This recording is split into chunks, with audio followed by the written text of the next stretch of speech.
edge rusher sounds off about his future. You do not want to miss what he had to say. Might want to get the kids out of the room, but you don't want to miss what he had to say. Plus, with Valentine's Day tomorrow, we're playing Matchmaker, pairing QB-needy teams with their perfect off-season matches. Some of these could be love at first snap. And speaking of QB-needy teams, how long are the Pittsburgh Steelers willing to wait on Aaron Rodgers this year?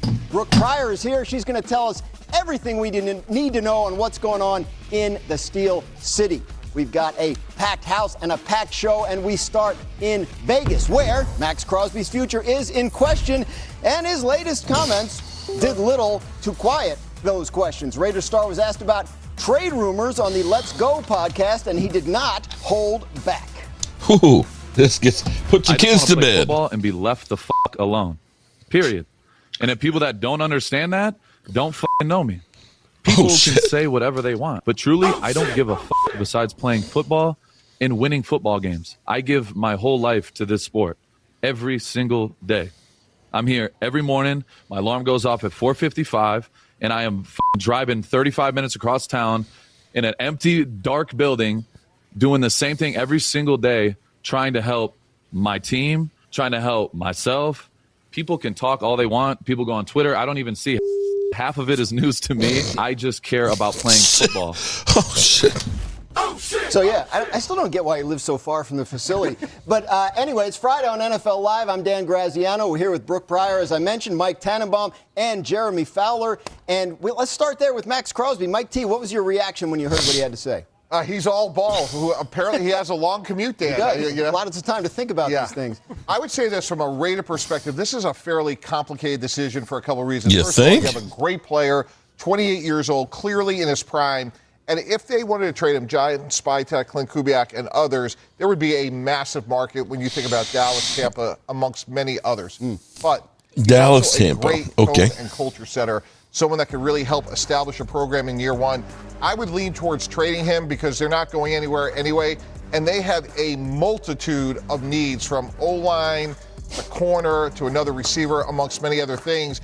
And since you're not going to win with him anyway, and if you could get multiple picks, a 1 and a 3, 2 2s, whatever it may be, I think, unfortunately, from a Raider perspective, you got to strongly consider that.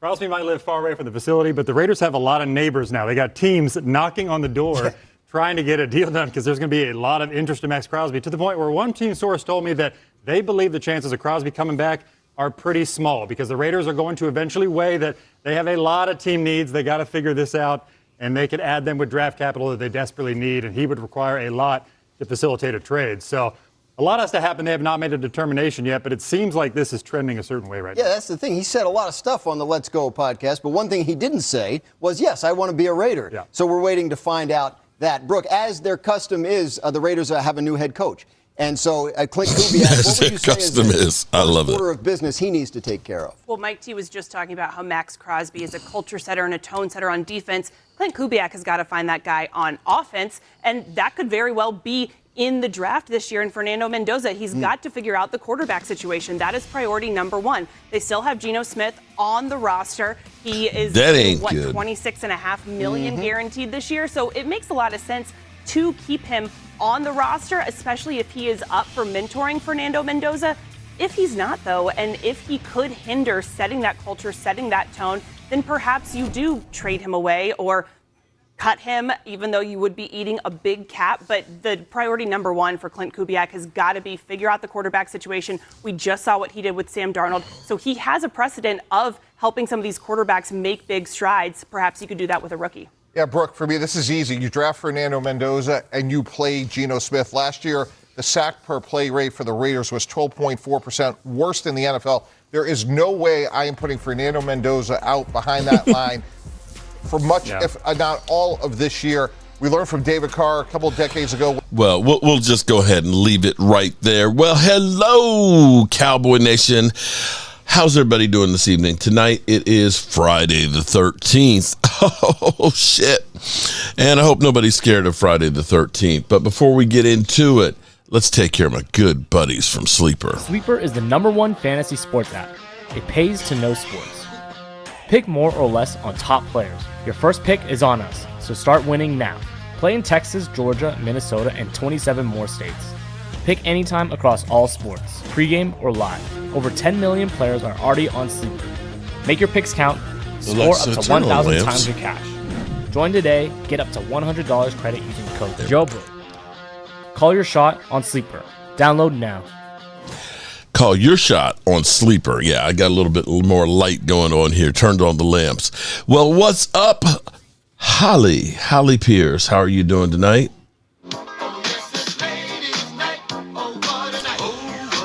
We got Lady Libra double dipping. How are you doing, Lady Libra? It's Freaky Friday, and you know that means Rhonda's in the house. We got Victor Davis in the house. We got 49 fan. We've got Logan Motorsport, who says Maxx Crosby's going to the Eagles. Shane says I don't want him. We can't afford him as far as the cap hit and all that. Junior Ramirez, what's up? What's up? Thomas Garrett's in the house. And welcome, everybody. Hope everybody's doing really good. It is Friday night, and I hope all your dreams are coming true. We've got some crazy things that are going on right now. Now, let me to Logan Motorsport's point saying that the Raiders would trade Maxx Crosby to the Eagles. Now, I'm going to say, wait a minute here. Because, see, you've got the same conundrum that I actually say that we have. Here's the thing. You guys traded a third-round pick to get Jordan Phillips, right? Jordan Phillips, he had 6.5 sacks in 8 games. That was really good. That was, in fact, actually fantastic. Wouldn't it be smarter to re-sign Jalen Phillips and pay him like $27 million a year than it would be to go ahead and trade, as the Raiders, as you hear it, they're looking for multiple picks. They're looking for a Micah Parsons type deal. If you can't afford Jordan Phillips, who wants about 27, 28 million, how are you affording Maxx Crosby at 35 along with the draft capital? Oh shit. I'm asking for a friend. Nick J, Victor, my guy, what's up? Alan Williams in the house. What's up, everybody? I appreciate everybody being here. You could be anywhere, but you decided to be here. And I have to say, I apologize. I apologize to everybody because I've been messing up. I have not been handling business the way I should be here on Jobu Sports. I have not been prepared. I have messed up as far as some of my morning videos. I've gotten them up late. I had my man Martin Holman call me this afternoon and say, yo, buddy, what's up? I said, what do you mean? He said, I'm checking to make sure you're okay. Are you all right? I said, yeah, man, I'm cool. What's up? He's like, I ain't seen a video from you all day. Where's the morning video? And I was like, oh, shit. I made that morning video live, and it turns out, like a dumbass, I messed up with the sound. So there's a terrible echo. So it did not work the way it was supposed to work. So we got Maxx Crosby trending. He said everything but I want to be a Raider. He's tired of the bullshit. He just wants to play football. We've got, of course, whenever there's a big name out there, we always have them talking about him going to the Dallas Cowboys. Don't we always? Yes, we do. So, of course, it will be the Dallas Cowboys. Now, I have to say, it's intriguing to have Maxx Crosby here, but I feel like that would be a typical Dallas Cowboys. Let's put all of our eggs in one basket. This would be an old school Cowboys move, because if they were to go ahead and sign Maxx Crosby, you can say they're going to sell a lot of jerseys. They're going to have everybody out there, Cowboys, get Maxx Crosby. They're going to the Super Bowl. They're Super Bowl contenders. But that will completely ignore all the other problems that we have in our defense. We've seen teams go all in trying to get one guy, Khalil Mack, from the Raiders. Y'all remember the massive haul for Khalil Mack that went to the Bears? The Bears, who famously are known for defense. And they gave up all that draft capital. Not that the Raiders did anything with it because they screwed the pooch on them. They were as bad as the Commanders back when they used to be the Redskins, and Mike Ditka within the Saints traded every draft pick from his draft to the Commanders. That's right. All 7 picks to the Commanders so they could get their pick to get Ricky Williams. And Ricky Williams basically said, pass the Dutchie from the left. Pass the Dutchie from the left-hand side, and got suspended. Mike Ditka, who was seen at the altar with Ricky Williams, ended up losing his job with them and just selling some of his shine from the 85 Bears. I am not one who's looking, and here's my problem. I'm seeing people that are now saying that the Cowboys, I'm trying to remember who they're saying we should trade with, but trade up to the number 6 pick, take our top 2 picks, get the number 6 pick, and get a 2nd round pick. Are you fucking crazy? Are you stupid? Are y'all, have y'all ever heard of Morris Claiborne? Have you heard of Morris Claiborne? Can you tell me who the hell is Morris Claiborne? Because see, the Dallas Cowboys were so freaking stupid where everybody said, oh my God, Morris Claiborne, he's the best defensive player in the draft. He is a can't miss guy. He will make a Super Bowl champion out of wherever he goes. Instantly, that defense, he's going to be a shutdown corner. And the Dallas Cowboys, who are famous for copying other people's homework or doing it at the last minute or bringing it in after the dog ate it. That's why we ended up signing guys like Kenneth Murray last year, because they said, well, he was a 1st round draft pick, so he must have been good, so we'll sign him. They traded up for Morris Claiborne, and he didn't mount to a hill of beans. He came in injured with injured wrist and ended up having a glass jaw. Every time you turned around, even in bubble wrap, the dude was hurt. And when the Cowboys have done things like deciding to go after a guy who was franchise tagged in Joey Galloway, he had the transitional tag. The Dallas Cowboys said, we're smarter than everybody else. You know, that Joey Galloway, hey, he's a game changer. We're going to go ahead and we're going to sign him to an offer sheet, get him a new contract. We don't care about those 2 number 1 draft picks. And that mother humper messed up his knee in training camp and never amounted to a hill of beans. Not a hill of beans. Do you remember when the Dallas Cowboys said, you know what, that Roy Williams, not the defensive safety, the wide receiver with the Detroit Lions? Oh, shit. Oh, shit. That Roy Williams, that's one tall drink of water right there. I bet you he's got an 8.5 inch dick on him. And they traded a 1st and I believe a 3rd for his dumb ass. And his ass didn't amount to a hill of beans.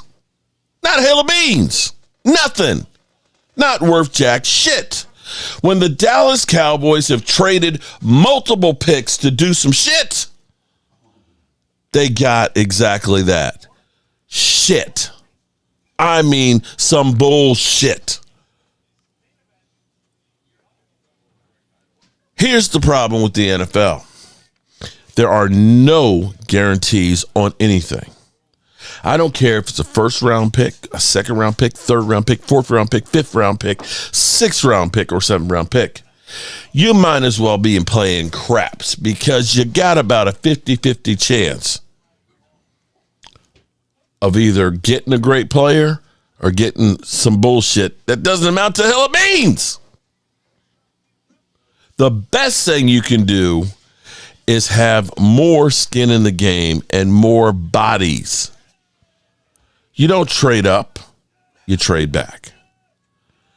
And if you decide, I got to get Maxx Crosby, yeah, that'll move the needle for the fans.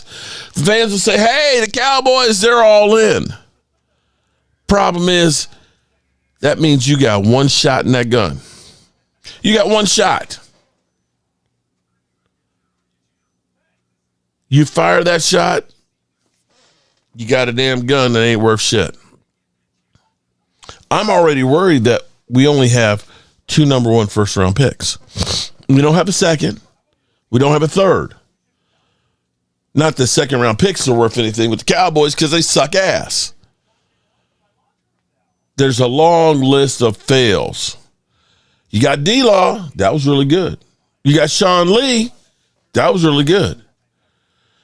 You got Trayvon Diggs, who was good for a little bit. But then you get guys like Tristan Hill. Guys like Taco Charlton. I'm sorry, Taco was first round. Excuse me. Jalen Smith. Boss Man Fat. Schoonmaker. Sam Williams. See, a second round pick should be a great starter on your team. I ask you, when have the Cowboys gotten that? Now, we got hope. We got hope with Araku, Donovan Easy, that maybe he'll be the one that'll turn our frown upside down of second round draft picks. But the Cowboys, I would say, go for Maxx Crosby. If we had a great defense, that we said, we just need something to just top ourselves off. Just a little something to get us over the. You could look at Von Miller going on a defense that had Aaron Donald and Jalen Ramsey. And you could look and say, you know what? That's the one move that might get us over the hump. That and Odell Beckham Jr. Because they had a loaded roster already. They just wanted to make sure they had enough. See, it's like when a plane takes off to go to California, they put just a little bit more gas in it than what they think you'll need. Not a lot, but it should get you there. In the NFL, you might have a hole in your gas tank. Shit might be leaking halfway across, and that's injuries. You need more than just Maxx Crosby. And you're going to be in a bidding war for Maxx Crosby. Maxx Crosby, there's going to be a lot of mother humpers out there. You know, we got Philly 500 salivating right now. Oh, my God, I want to go ahead and get Maxx Crosby. He's coming to the Eagles. Okay. But like I was saying, Logan Motorsports, John Wembley, how are you doing? What the hell is hot water cornbread? Oh, my God. Tender chitlins with candy yams, collard greens, and hot water cornbread. What about Joey Bosa? I believe he's a free agent this year, and he did good last year. Cheaper but efficient. Now, I don't know if Joey Bosa is the one. There are some other guys out there. But, see, my thing would be is, and in the same breath that I was saying to Logan Motorsports, if you can't afford Jalen Phillips, the guy that you already traded for, how are you going to afford Maxx Crosby and giving up more draft capital? You are almost in the same boat as we are as far as the offensive line goes. Your offensive line is in shambles. Lane Johnson, one more year maybe at most. You got guys across the offensive line you need to replace. You're going to take a first-round pick and maybe a second-round pick, or maybe even more than that, for one guy? I don't know about that one. I'm with you, though. You know, if you did look at Joey Bosa or if you looked at Jalen Phillips, then you're adding a guy that's going to cost less than Maxx Crosby. You already have, you know, you probably will bring back Clowney. You've got Donovan Easy in the mix there. You can add another guy that's really good. But ultimately, there's a thing called cover sacks. See, we didn't get those last year because we couldn't cover anybody. We actually got pressure. But guys were so wide open, all the quarterback had to do was just throw it out there. If we can get some guys that actually cover some receivers, then some of the guys you have will actually get to the quarterback. You may not need to go ahead and buy the farm. Would I love to have Maxx? Yes. Yes, I would love to have Maxx Crosby on my team. I would love to. But if you're saying you can have Maxx Crosby and that's it, you got one more draft pick for the defense, and you don't have much money to, you're going to re-sign George Pickens and Javonte Williams. You get a first-round pick on the defense for this year and Maxx Crosby. Do y'all think that that's going to be enough to win a Super Bowl? I don't.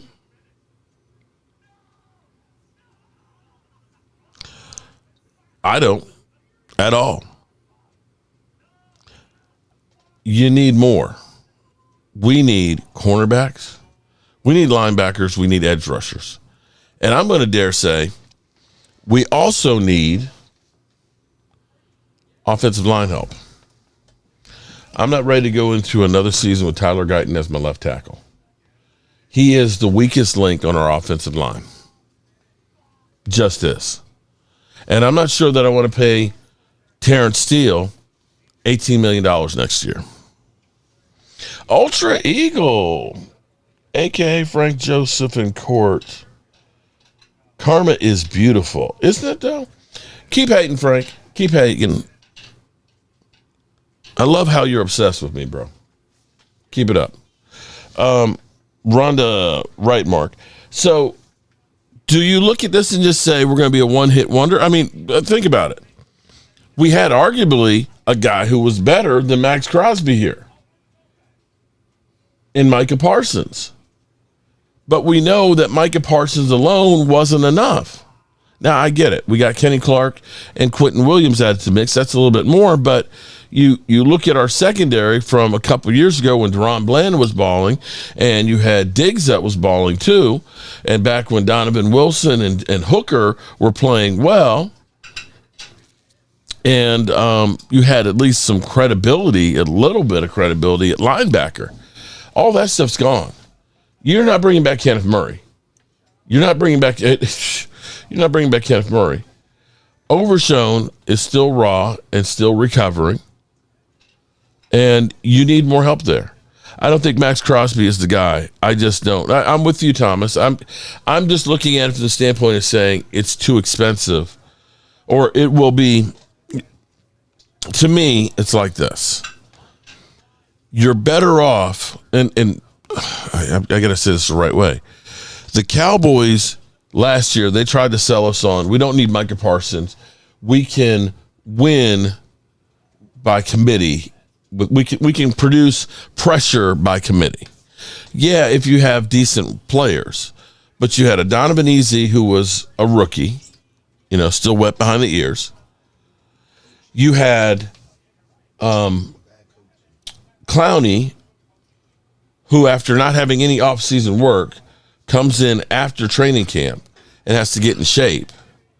You had Dante Fowler, who had a career year the year before and a contract year, comes back and he's kind of You had Sam Williams, who's coming back from an ACL, and we know what we get from guys coming back from ACLs. You don't get much. You don't. So you looked at that and said, you went from Micah Parsons, one of the best in the business, to a group of guys that are inexperienced, out of shape, or coming back from injury. Not a recipe for winning. And on top of it, your secondary, you were relying on Diggs coming back from injury. You were waiting on Overshown coming back from injury. So we can't go into this and say, we got Maxx Crosby and a bunch of question marks. You're going to have to go out there and get some legitimate talent. You may want to go out there and get Quentin Williams brother, Quincy, as a linebacker. You may want to go out there and get a Reed Blankenship, steal from the Eagles. You may want to go out there and get a Kobe Dean. And if you do add somebody like a Jalen Phillips or a Nick Bosa and still have your 2 number 1 draft picks, you're ahead of the curve. Yeah, Mark, literally every talk show is salivating wanting the drama for us Cowboys and George Pickens, and they literally wish that upon. Comic Fliction Fusion, it's funny to me because we have okay, think about this for a second. We gave up a 3rd-round pick to get George Pickens, right? George Pickens came out the box, played incredibly well. Played above and beyond. Everybody thought he was going to be this bad problem child and stuff. Now we have the renaissance of George Pickens, where now everybody is salivating and wanting him, right? So the talk of the town is, well, should the Cowboys tag him and trade him? Should they tag him? Should they get him a long-term deal?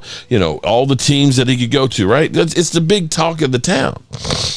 But think about this with the Eagles. The Eagles in the middle of the season traded a 3rd-round pick for Jalen Phillips. He's a free agent. How come we're not hearing, should the Eagles franchise tag Jalen Phillips? Did the Eagles mess up by trading for him? Did they waste that pick by giving it up for Jalen Phillips? Nobody talks about those kind of moves. Nobody talks about it. Think about it. Mark, the offer is definitely off the table. Oh, wait, John, you don't want me to be an Eagle fan anymore? Come on, man. Come on, bro. You don't want me to be an Eagle fan?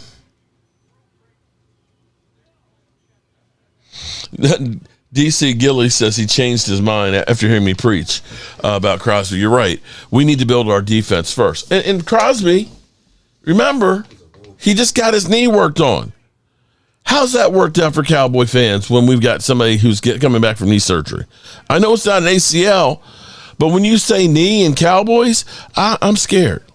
Now, here's a move that probably Ultra Eagle would probably like because he hates Dak so much. This is some incredible news. Right, Chris Gonzalez, exactly. You've got guys, I'm not saying that they're going to be as good as Maxx Crosby, but if you're looking at getting a player, I'll say I'll either pay draft pick or money. For Max, you got to pay both. And we're not talking about a 4th or 5th round pick. Not that we have a whole lot of picks to deal. We're talking about a 1st and more. And a $35 million price tag. If Eagles get Crosby, I'm jumping off the bridge. Laugh out loud. Whisper C6J. Oh, boy. Did I hear Kittle will be ready week 1? Yeah, okay. I'll believe when I see it there, 49er fan. Hope they stay and draft 2 defensive guys at 12 and 20 and sign a few. I'm not the draft expert guy. I don't get to know. I don't do college football that much, okay? I don't dig deep in there like other guys do. But what you hear on this draft is there's not a lot of superstars that are in this. That it's a lot of guys that are about equal. Some of them are going to end up becoming great players and Hall of Famers. Some of them are going to be just kind of average. Some of them are going to be absolute bust. So what that says is you don't want less picks. You want more. And maybe what you do is you might be looking to move back. Maybe maybe the guy that you think is the, that 1st round grade is not there. And maybe you take 12 and you move back to 16, 17, and you pick up a 3rd round pick. You know where the Cowboys have made a lot of hay? I remember because this was the first draft that I actually went to, and this is before the draft opened up like it is now. I was in New York City, outside Radio City Music Hall with Joe Boo in 2012. And At that time, they only had 500 tickets for fans to actually be inside the draft. That's how different things were. I remember being outside of Radio City Music Hall with Joe Boo and listening to the broadcast. And the Cowboys traded back with the San Francisco 49ers, and they ended up drafting Travis Frederick. Everybody laughed at the Cowboys and said, oh, my God, they moved back and they took a center? You can get a center in the second or third round. And they ended up picking up another pick, in which case they took Terrence Williams. He wasn't Jerry Rice, but he was a really good wide receiver. He had some good years for him. That whole Ferrari incident with the stripper driving, well, that's a whole different story. But that is what it is. They did good. I can think back to where they traded back, and they got Micah Parsons and Golston. That was another win for them. I can say 2 years ago, they traded back. They picked up Tyler Guyton. You may say Tyler Guyton's kind of could be a bust. Well, that may be true. But they also got Cooper Beebe, who is definitely the best center we've had since Travis Frederick.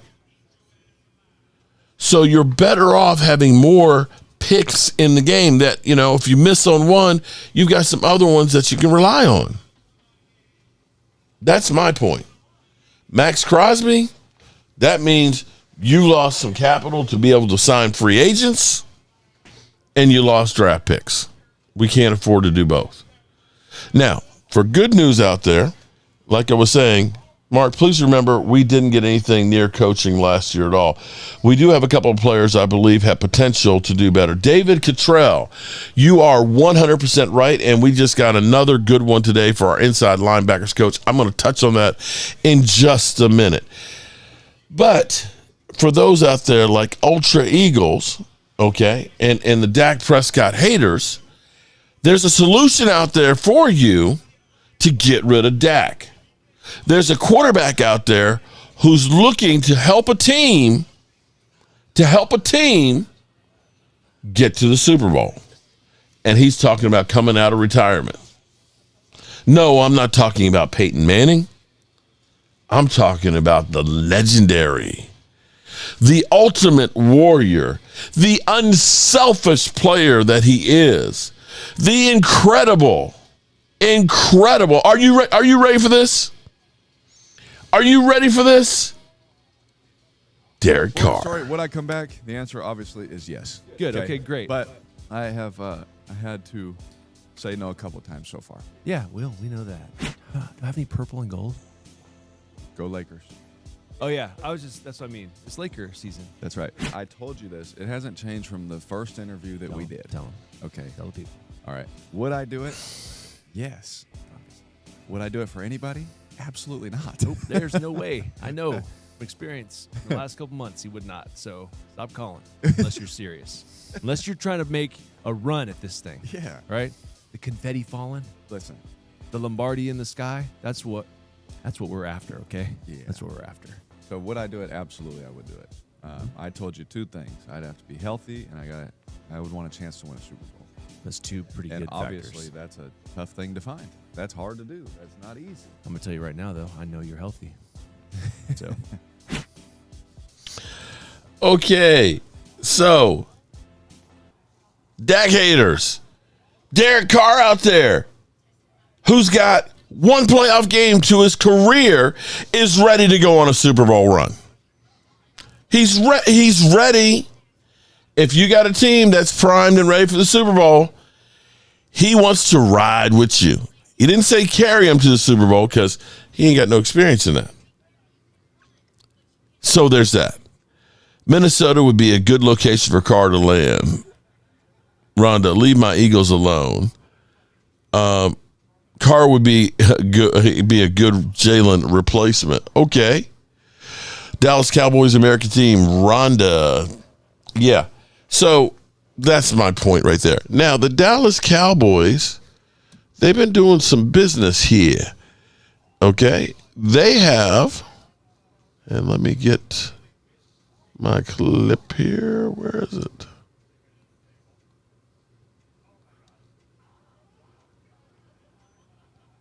Why can't I find it?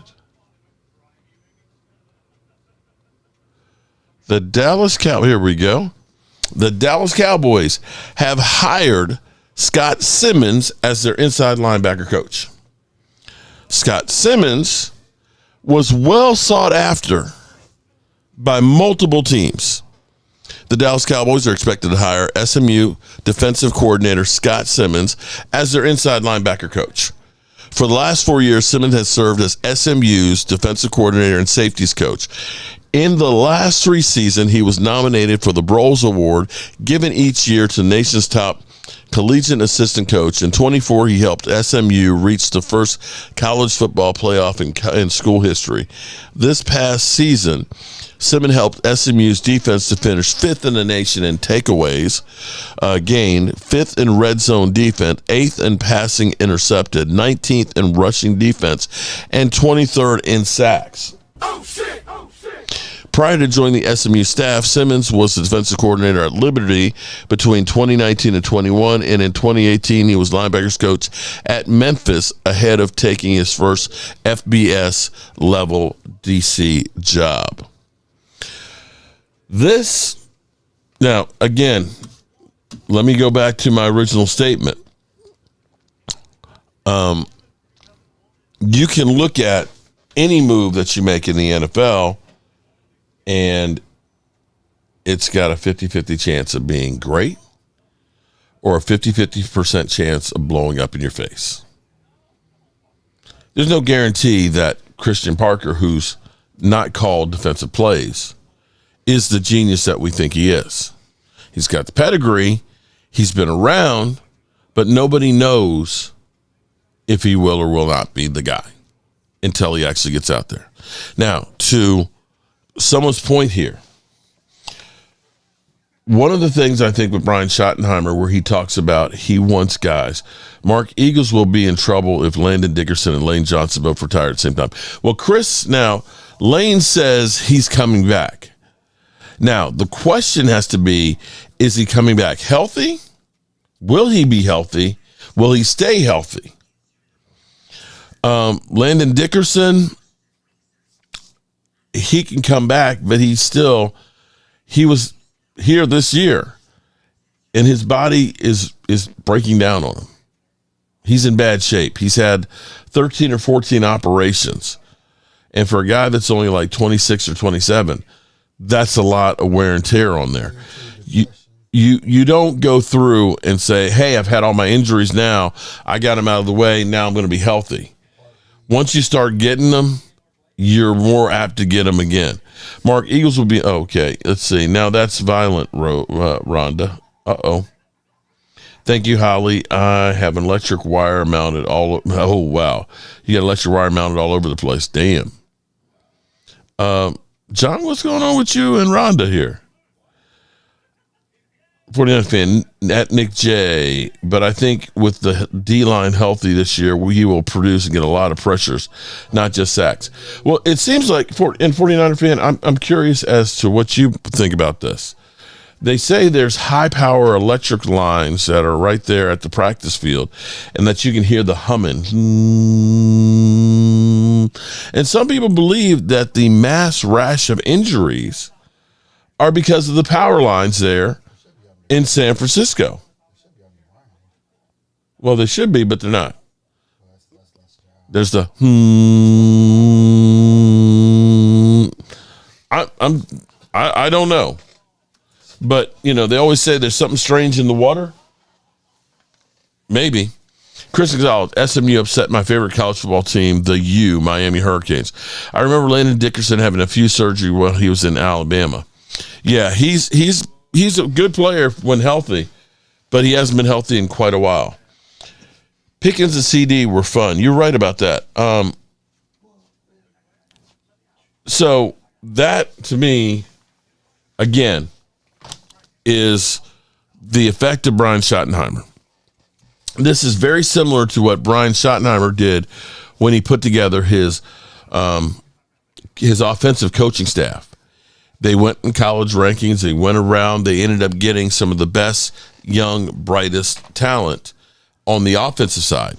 On the defensive side, it was Jerry Jones and Stephen Jones doing what they do, hiring guys that they knew. Jerry Jones has since admitted that, hey, I did things a little bit different here. I kind of sat on my hands. I took a step back, and I just kind of let them go ahead and do what they do and pick the coaching staff. And, that Christian Parker, he said, look at me. Look at me.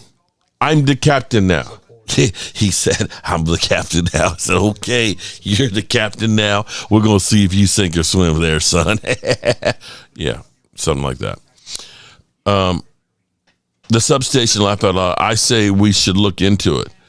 You never know, man. That electromagnetic field right there, it could be frying some joints and stuff. It definitely, because I tell you what, George Kittle, it seems like his brain's a little bit fried there. It could be electrical currents that are in the air. I'm just saying, in today's NFL, as much money as an NFL team is, they should be able to get the power company to move the wires. I'm just saying. Maybe they can't. Oh well, then they should move their practice facilities in. I mean, if that's what's causing all these massive injuries, you may definitely want to look into it. So now, I want to know, do you buy into the Dallas Cowboys, what they're doing with the coaching staff? The Cowboys are looking high and low, low and high, and building a coaching staff. And as I was pointing out about Brian Schottenheimer, you keep hearing, we want guys that can teach. And I think the reason that they're saying that is they have talent on the roster that they want to get to step up. Savon Ravel, because here's where the Cowboys can get saved. Savon Ravel, had he not gotten injured, would have been a first-round draft pick for sure. He, unfortunately, you cannot judge what he did this year with being out of football since September of his last college season, with getting injured, re-injuring his knee in training camp, and not getting a chance to play until November. It's a lost season. And when you draft somebody who's injured, you need to go ahead and say, this is a lost season. But now, you've got him. He's had his knee surgery. He's come back. He's gotten out on the field. He's ready to hit the ground running. You need a guy who's going to be able to maximize his talent. And so when we're sitting here looking and saying, we're going to have to draft a cornerback, well, Brian Schottenheimer and Christian Parker may be looking and saying, we've got a guy right here that we can coach up to become a really good cornerback and hit the ground running next season. We've got him now, all our OTAs, and we got coaches that can teach. We say we need linebackers. We've seen the speed of Overshown that he's had. Do we know if he's going to lose a step from the 2 knee injuries? It's possible. But he's another guy who is young, talented, and very raw. And if you've got good coaching to maximize his talent, you may be filling in another piece right here. You've got a guy in Donovan EZ who ended the season healthy, who's very young, highly respected, a good motor that needs to be taught to take that next step. So when we're talking about our needs on defense, if we have good coaching, and I don't think we had good coaching last year. I think we had guys that showed up and, hey, here's – because the sign of the defense knowing what they're doing is you see a progression. You see a defense that's going to get better. It may start off like ass, but by week 4 or 5, you start to see some improvement. You start seeing the younger guys starting to get it and improving their game and so on. We were just bad from the beginning to the end. Did you see anybody improve? Did you even see us get away from Kenneth Murray? We all knew that Kenneth Murray is he's one and done. We knew we weren't going to be bringing him back. We needed to start trying to find out who can play here because it ain't Kenneth Murray. And yet he still got all the reps. Sonny Styles, Ohio State linebacker, or C.J. Allen, linebacker, Georgia. And see, Christian Gonzalez. See, here's my point. I agree with you on that. Those two were definitely good ones. If the Cowboys decide to say, we're going to take a number 1 plus and trade for Maxx Crosby, you're taking that 29-year-old player, his $35 million a year contract, and you're saying, I've got a couple of seasons with him, but I can't replenish the supply with young guys that I don't have to pay till after year 4 or 5. That's my point right there. Derek Ainsley, passing game quarterback, D-backs, boom. Exactly. And this is why you keep hearing the Cowboys talking about, we want coaches that can teach, that can elevate. They want to elevate these players that we have here.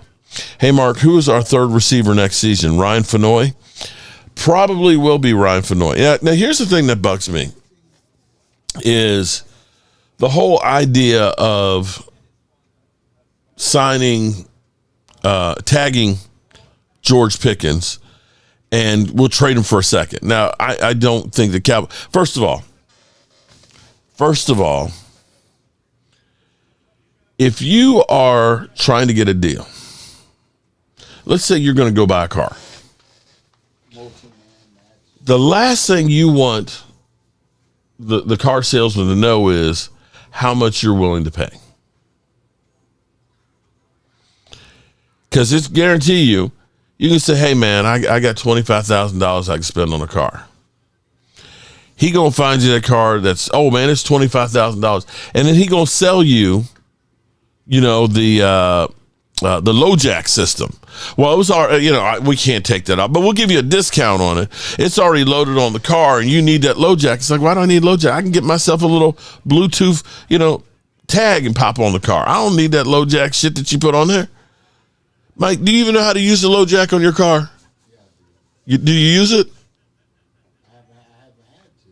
Huh? I haven't had to. Okay. On my previous vehicle, I had plenty of times. What, your car was stolen? Is that what it is? LoJack is so you can find your car if it's stolen. I got an air tag for that. Okay, well, see, the LoJack. Yeah. About the jack No, the LoJack. Remember we were at the dealership? They were like, "Oh, we got LoJack for you. It's that's $2,000." It's like, I don't know. Take this shit out. For $20, I could put right. They're gonna sell you the LoJack. They're gonna sell you the. Hey, man, we got the. If your car's stolen, we can find out where it is. Man, I'm not paying for that shit. Take that shit off. I told take that shit off. We're leaving. So if the Cowboys, this is where it's bullshit. If the Cowboys were thinking about tagging and trading George Pickens, you don't come out and say, we're going to tag him and we're going to trade him for a second. Oh, it's like, wait a minute. Stop for a second. You could tag and trade him for a second round pick, but when you tag the non-exclusive tag, the compensation is 2 number 1s, which is what we gave up for Joey Galloway. Why would you say, we're going to tag George Pickens and we're going to trade him for a second? The fuck? What do you mean? What? You always ask for more than what you'll accept, so you have room to negotiate. There are people, look, everybody wants to feel like they got a deal. Listen, you end up asking for 30, knowing that you could settle for 25. You go in there, hey, I'm looking for $30 million. That's what or like the Raiders. We're looking for Micah Parsons type compensation. You're not getting 2 number 1s. You're not getting 2 number ones. But you set the expectations. If you say, we'll settle for a first-round pick, then people are going to say, okay, they're talking about a first-round pick. Man, we can probably get them for a third. So why would the Cowboys say that they'd want a second-round pick for George Pickens? Mark, do you think it's going on in Jerry Jones's mind, the process of what he's doing with George Pickens? In your time as a Cowboy fan, Comic Fusion, I tell you what, what's going on with my dad right now is, well, he's 83 years old, and he's getting a little bit, a little wacky in the brain there. We're not sure what he's thinking about from 1 minute to the next. 1 minute, he's kind of making sense. The next minute, he's just kind of going off sideways and shit.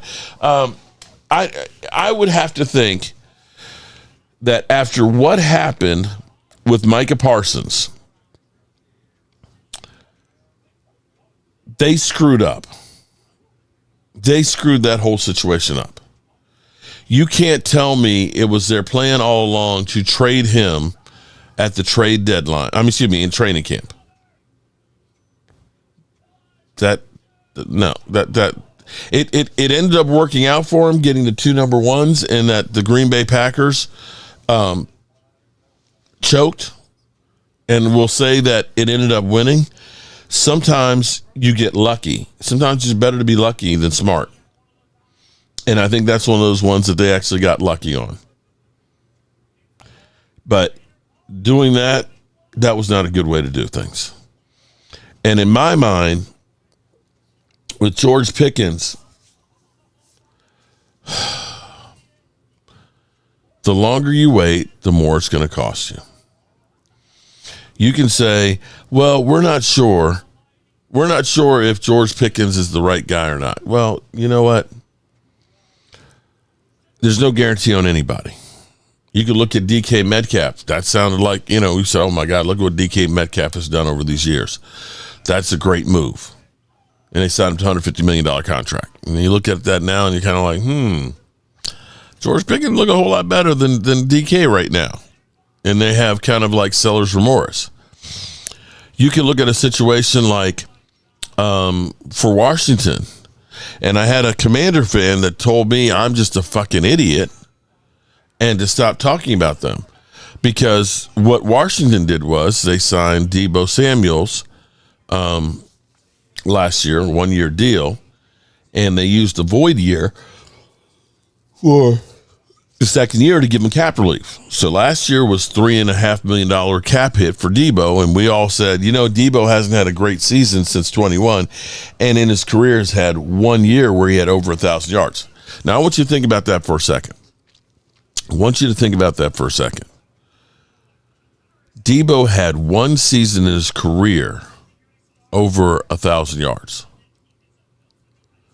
Commanders ended up paying him $17 million between last year and this year for 1 season of work. I want you to think about us paying last year Brandon Cooks $5 million of dead money because he wasn't on our roster after the 2 years he was here.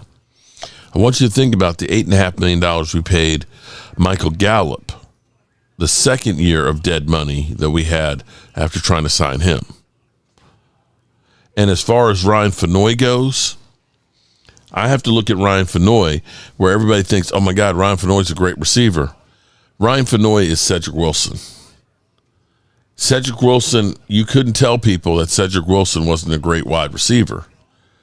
But Cedric Wilson was in an offense that had Amari Cooper and CeeDee Lamb. And because you had those two guys, you couldn't cover everybody. So Cedric Wilson had a 600-yard season with Dak Prescott. Since that time, the best year he's had has been 221 yards. So Ryan Fennoy is benefiting from having George Pickens. If you take George Pickens out of the equation, you're not going to see a lot from Ryan Fennoy. You'll see that he's just an average to below average wide receiver. It's the truth. And this is where numbers matter. So actually, let me look at something real quick here. I'm curious. This just came into my mind here. DK Metcalf stats. I'm just curious. What is the best season that DK has had? Wow. All right. Think about this for a second. DK Metcalf's very best season that he's had. Okay? DK Metcalf, who's been in the league since 2019. Wow. This is mind-blowing. DK Metcalf, who was traded for $150 million last year. His first season, he had 850 yards, 6 TDs. 900 yards, 7 TDs, his rookie season. His very best season was 2020. He had 1,303 yards and 10 TDs. In 21, he had 967, 12 TDs. These are good years. Don't get me wrong. In 22, he had 1,048, 6 TDs. 23, he had 1,114 and 8 TDs. His last year in Seattle, he had 992 and 5 TDs.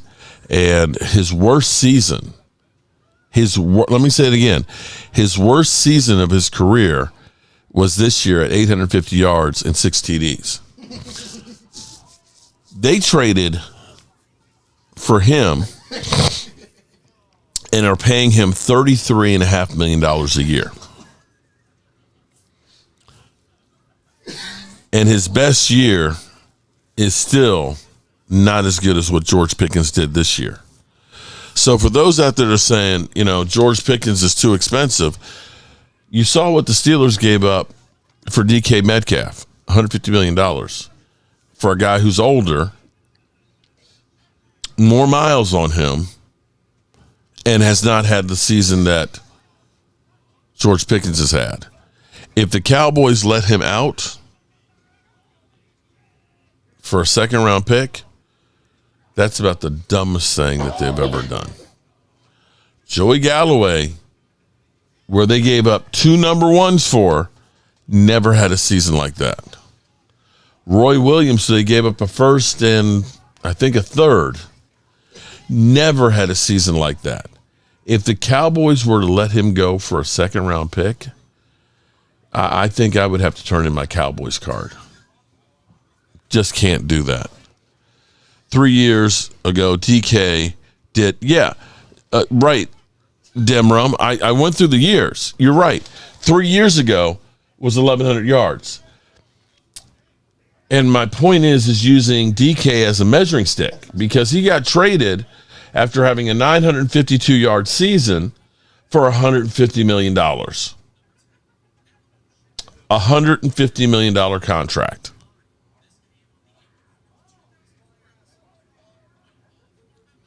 Yeah, that was dumb. That was dumb that they gave away Pickens for nothing. Yes, I agree. So does that mean that we're supposed to be dumb like them too and give him away for nothing? Before we get out of here, I want to listen to Kyle Yeomans about how they're building this coaching staff. Kyle, how the hell are you, bro? How the hell What's going are you, on, Kyle? gentlemen? How are you? We're fantastic, man. Just having a blast. And it looks like the Cowboys, man, this defensive staff is really coming together nicely. They went ahead to SMU, our rival, and they poached their defensive coordinator. Well, what do you think about this staff that Christian Parker and Shoddy are putting together? Yeah, I really like some of the additions, and you're talking specifically about Scott Simons there as the inside linebackers coach. And it's funny, I got to call a couple of the SMU games in ACC play this year. I had the one against Miami and the one against Louisville.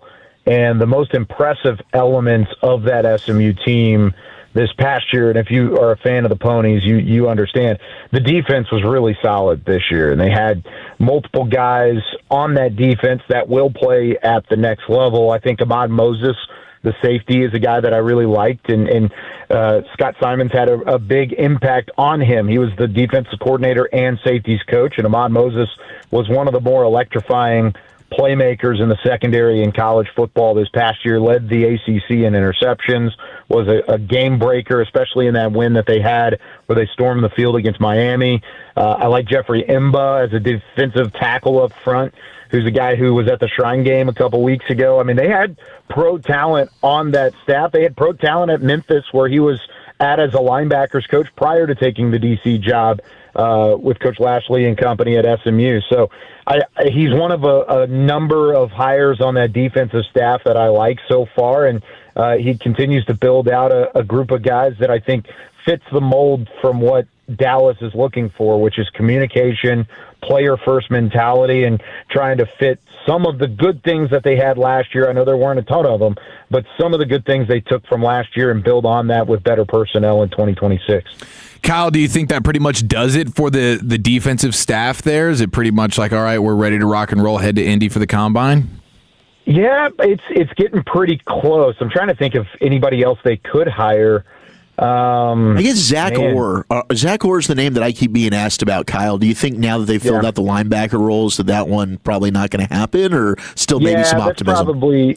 That's probably right where they were looking at that spot regardless, right? They were looking at because Zach Orr was a linebacker back in his playing days. That's where he came up through the system in Baltimore as well. So I think unless he's open to being an assistant linebackers coach, which I don't know. He was just a defensive coordinator. I feel like that's hard-pressed for me to see him doing that. So I think I'd agree with you. I think it's probably, at this point, maybe one more assistant that's hired, but you've kind of got the framework of your staff going into next year.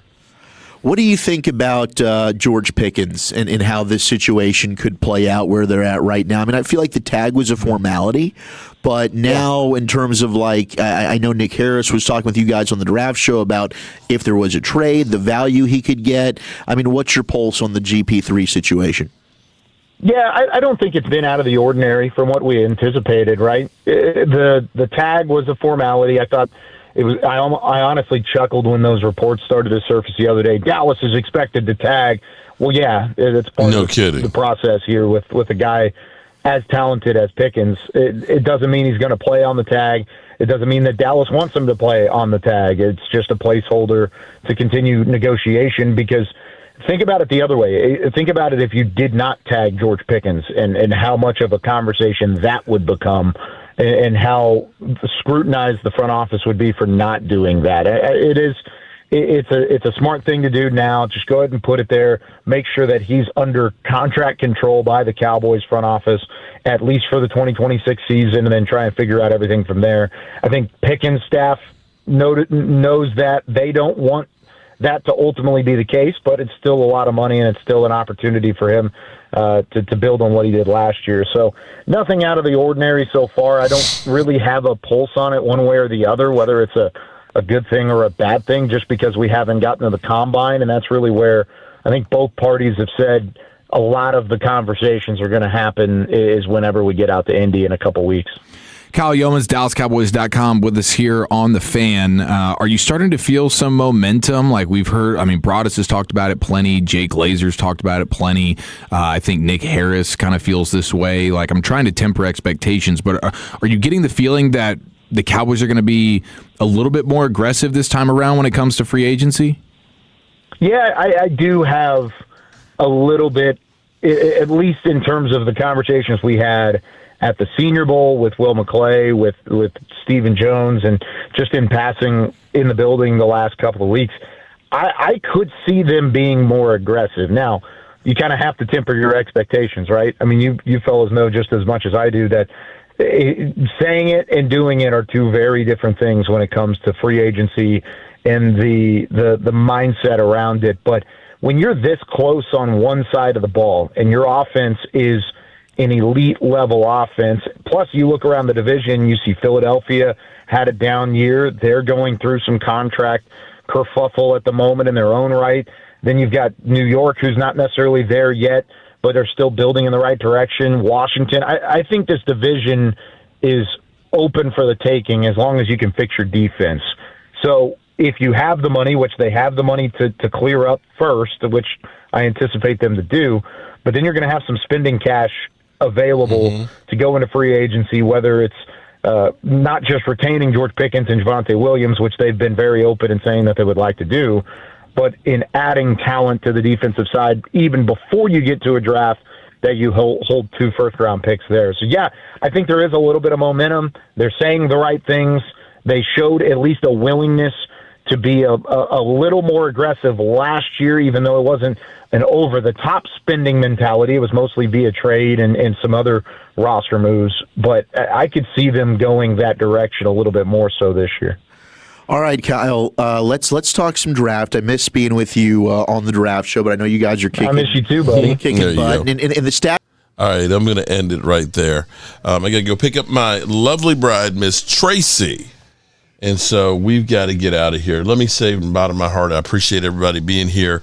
And hopefully the Cowboys will get this shit together and continue to make some really good moves and keep it kind of quiet. I'm hoping that this offseason that we don't have a whole lot of drama. I know that's bad to say as a YouTuber, that the more drama there is, the more there is to talk about. But I would like to be able to talk about the Cowboys kicking ass on the football field. I'll make sure I do better, and I will get my shit back where it's supposed to be. But right now, we're going to turn out the lights because this party's over. Turn out the lights. The party's over. They say that all good things must end. Call it a night. The party's over. And tomorrow and next year starts the same old thing again.